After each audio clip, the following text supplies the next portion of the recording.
The One Mansion is sold, but before I reveal who the lucky owner is, let me ask you a question. How large do you think is too large for a home? 5,000 square feet? 10,000? 15,000? Well, if you think you can take a decent guess in response to this question, hold your breath, because the One Mansion is about to blow your mind. But why is a mansion called the One? Perhaps it has an affiliation to one of the world's most powerful people. Maybe it's a rich guy's pet project, or maybe it's owned by superheroes. Well, if any of these three were your answers, you had it all wrong. At 105,000 square feet, the One is one of the largest residential homes in the US. But why would someone want to live in a house that big? Things didn't start off the way it was supposed to for the mega million-dollar mansion. Celebrities love luxurious mansions, and one with 21 bedrooms, including a 5,000 square feet master bedroom, a nightclub, more kitchens than one person could need, a racing track, 42 bathrooms, a 50-person theater, 4-lane bowling alley, a moat, a casino, 50-car underground garage, 5 swimming pools, a spa, a salon, a gym, should have been the creme de la creme of choices. And this isn't all the amenities in the mansion yet. However, that didn't seem to be the case. Or was the One too big a house than most people were ready for? Though it's been bought now, the One actually stayed on the market for well over a year. It took 8 years and a couple of world-class architects to get complete. At its completion, the then owner, Niall Niami, must have thought that he'd built something rich people couldn't wait to scoop up. And truly, the One looked like the epitome of luxury. It had everything, from space to lavish furnishing, amenities, and interior decor. It was the heaven every man could dream of. Or could they? Maybe Niami's $500 million asking price was a bit too much on the high side. A luxurious home spending up to a year on the market isn't good news. For the One, it was probably because it had racked up so much controversy. For one, the Bel Air Homeowners Alliance were not happy during the construction of the mansion, and they made that crystal clear through the chairman, Fred Rosen. And considering the ginormous size of the 5-acre property, I can't say I blame them. Rosen complained that the building was too big and would be better suited as a commercial project rather than a residential one. Rosen was right about one thing, though. The One is too big and would certainly make other luxurious homes in the area look like child's play. However, Niall Niami couldn't care less about Rosen's complaint and carried on with his project. And the whole world would see why much later. Niall came out during the final moments of the mansion's completion to name the asking price, and you wouldn't believe it. It was a whopping $500 million.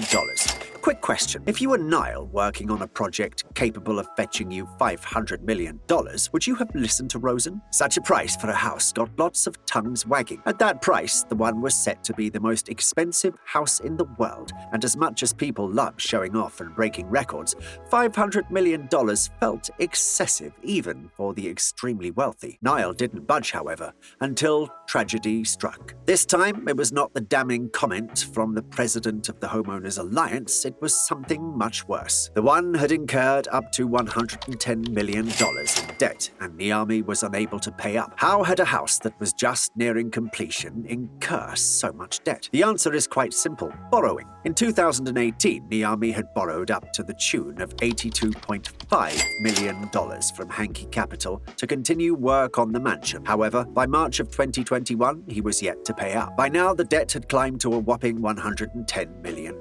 When he wasn't able to pay up, the One changed hands under a court-ordered receivership, and then it turned out that the house was far from ready, contrary to claims Niami had made. When he'd taken up the project in 2013, he'd had big dreams. A film producer turned real estate developer, Niami really seemed to have found strong footing in the real estate sector. He'd built or renovated homes and would always sell them off for millions of dollars. And I'm not talking small change here. He sold a mansion in Holmby Hills for $44 million and another for $39 million.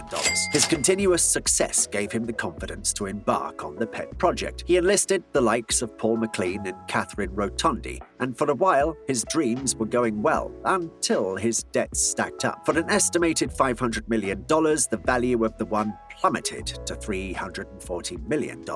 It was a far cry from what Niami wanted for his project, but there wasn't much he could do about it, and it seemed he'd bitten off more than he could chew. But that was just the beginning. by incurring debt, the One had broken its wings, and there was no obvious end to how low its value would fall. Eventually, $340 million became $295 million, and when it entered the auction, it fell even lower. In fact, in the last minutes before the final bell, the highest bid for the house was at $70 million, which, if it sold, would have been a significant loss for Niami. However, things got a little heated in the final seconds, and the house eventually sold for $126 million.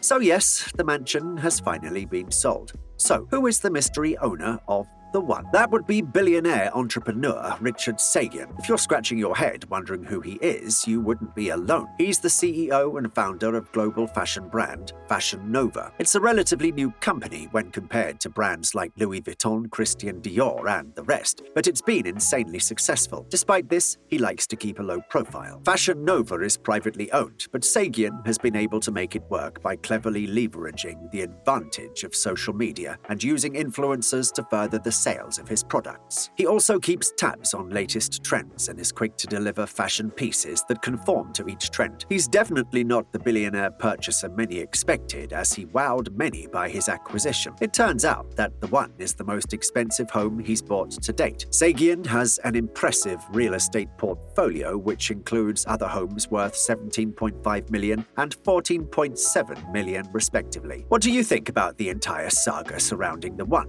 Do you think it lives up to the hype? Let us know your thoughts in the comments section, and drop us a like for this video if you haven't already. Also, don't forget to hit subscribe and the notification button so you don't get left out of subsequent videos.